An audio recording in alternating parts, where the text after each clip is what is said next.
Most beginners think choosing the wrong reel is what's holding them back. Spinning or baitcaster, especially if you're fishing with lures. Because everywhere you look, experienced anglers are throwing baitcasters. So it seems easy to assume that they're just better. But that's not actually the problem. In fact, the reel you start with has almost nothing to do with how quickly you start catching fish. And there's one mistake beginners make with baitcasters that causes more frustration than everything else combined. Most people never realize it, and we'll get to that. But first, you need to understand what each setup actually does well, because the whole debate gets oversimplified almost every time. I'm Mitch with Mitch Tram Outdoors. No hype, no gimmicks, just what actually works. And today, spinning versus baitcaster. Which one actually makes sense where you are right now? Let's start with spinning gear. Because for most beginners, it just clicks. But not for the reason most people think. It's not about skill, it's not about experience, it's mechanical.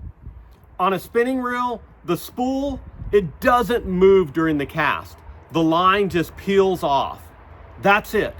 No timing, no thumb pressure, no spool trying to outrun your lure. And that matters more than most people realize.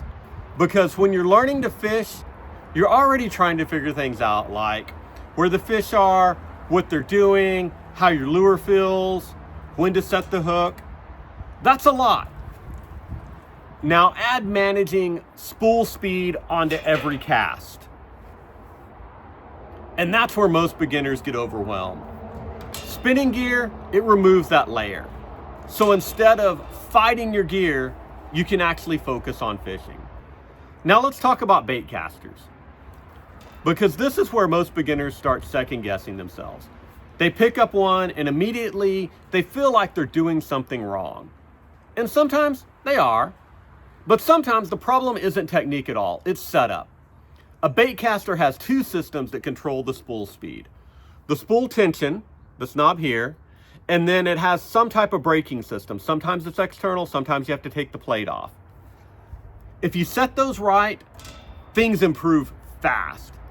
Now there are also newer systems out there that make this a lot easier. There are DC reels and Automag style braking reels. Daiwa makes these, Shimano makes these, probably some other manufacturers make them, that takes a lot of that backlash worry out. And they can smooth out the cast.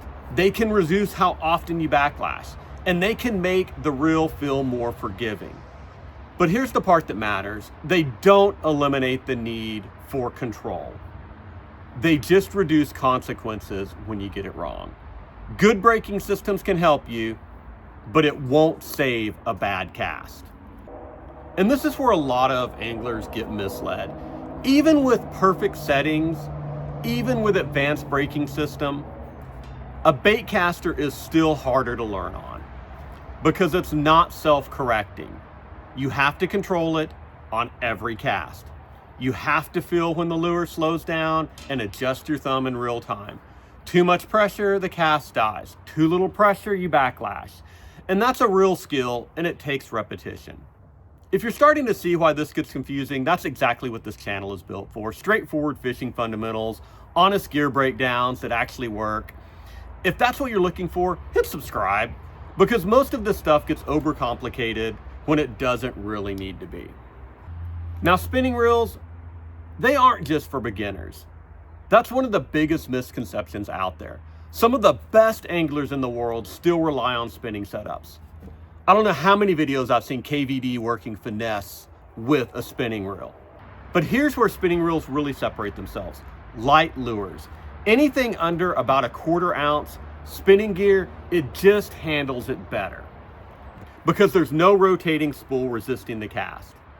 The line comes off clean, even with a very light lure pulling it. Now there is one exception to that. You might hear people talk about BFS, bait finesse systems. And yes, those setups are designed to throw light lures on a baitcaster.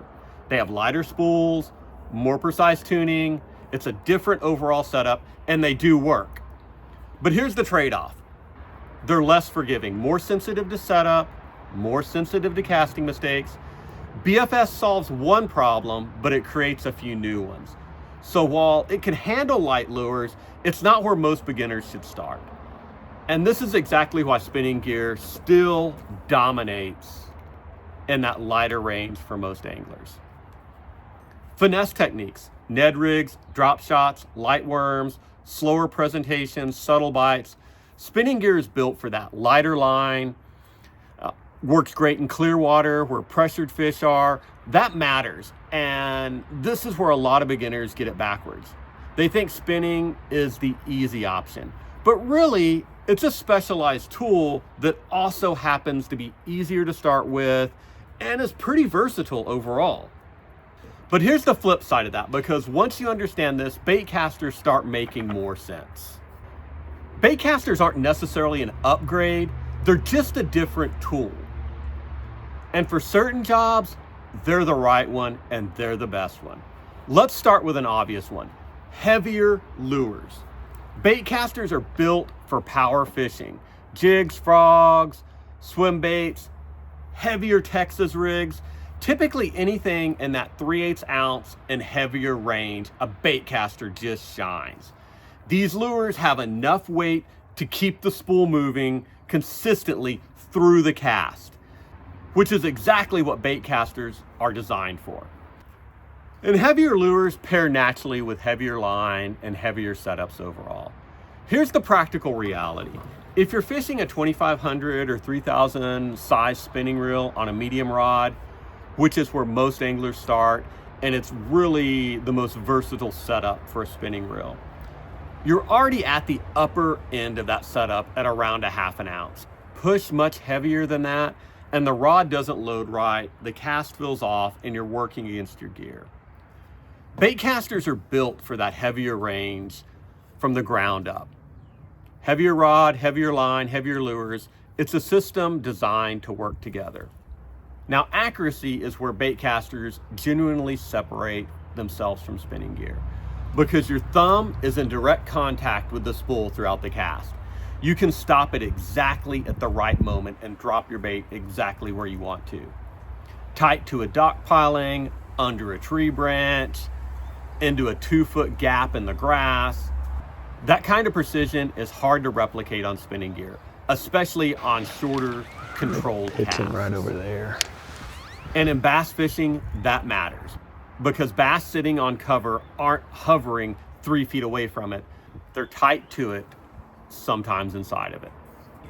Getting your lure to the exact right spot isn't just helpful, it's often the whole difference between a bite and nothing. Control around cover.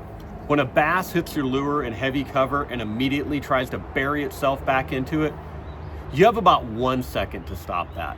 A baitcaster gives you more direct leverage in that moment. Apply immediate pressure and turn the fish before it wraps itself around a root or a dock post. That's harder to do as quickly on spinning gear. And efficiency on power techniques. Burning a spinnerbait along a grass edge, working a crankbait down a rocky bank, making multiple flipping casts in a row to a dock. Once the mechanics are automatic with your baitcaster, you stop thinking about the reel and you just fish. Faster retrieves, better line control, more casts per hour, and over a full day on the water, that adds up. But none of that really matters with a baitcaster until one thing clicks. And most beginners never figure out what that thing is. The biggest mistake beginners make with a baitcaster, most people think it's thumb control, some think it's brake settings, some blame it on the reel. It's really none of those. It's actually lure weight.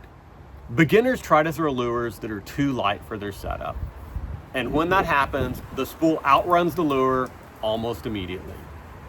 Backlash every time. No matter how good your settings are, this is where most people get frustrated. They give up on the baitcaster way too early, and here's the part nobody tells you. Your rod has a lure weight rating printed right on it. It's usually just above the handle. Most beginners never notice that lure weight rating. That rating tells you the weight range the rod is designed to cast. Go too light, the rod never loads properly and the cast falls apart. Go too heavy, you're forcing a cast and you're losing control.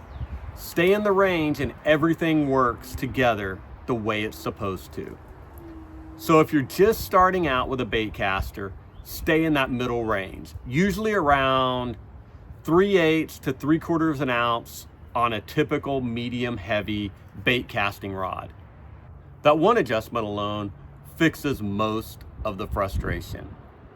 And once those casts start feeling clean, then you work your way up and down in weight as your thumb control develops. And once you understand that, this whole conversation changes. So why good anglers use both? At some point, this stops being a debate and it just becomes a decision. What tool fits the situation? Finesse worm, spinning. Heavy jig, Baitcaster. Clear water, spinning. Heavy cover, Baitcaster. That's how experienced anglers think about it. Not which one is better, but which one solves the problem. So where should you start? For most beginners, spinning gear. Not because Baitcasters are too advanced, but because spinning lets you focus on what actually matters first. Finding fish, working the lure, detecting bites, landing fish.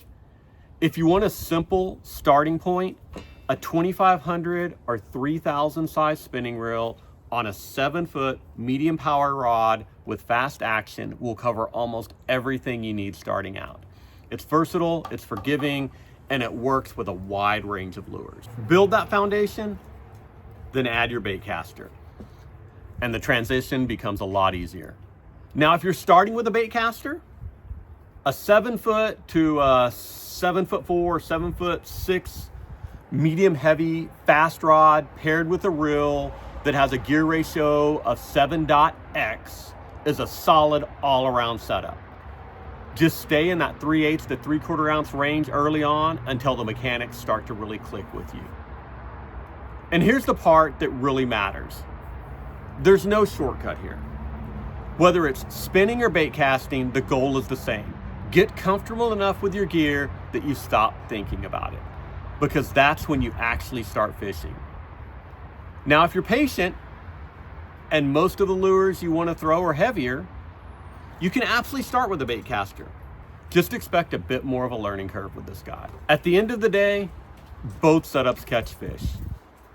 A lot of fish. The difference isn't the reel, it's how comfortable you are using it. So learn to fish first, get comfortable with your setup, and the gear conversation gets a lot simpler after that. If this helped, go ahead and hit subscribe. Every video on this channel is built around the same idea. Straightforward fundamentals, honest gear talk, no hype, no gimmicks.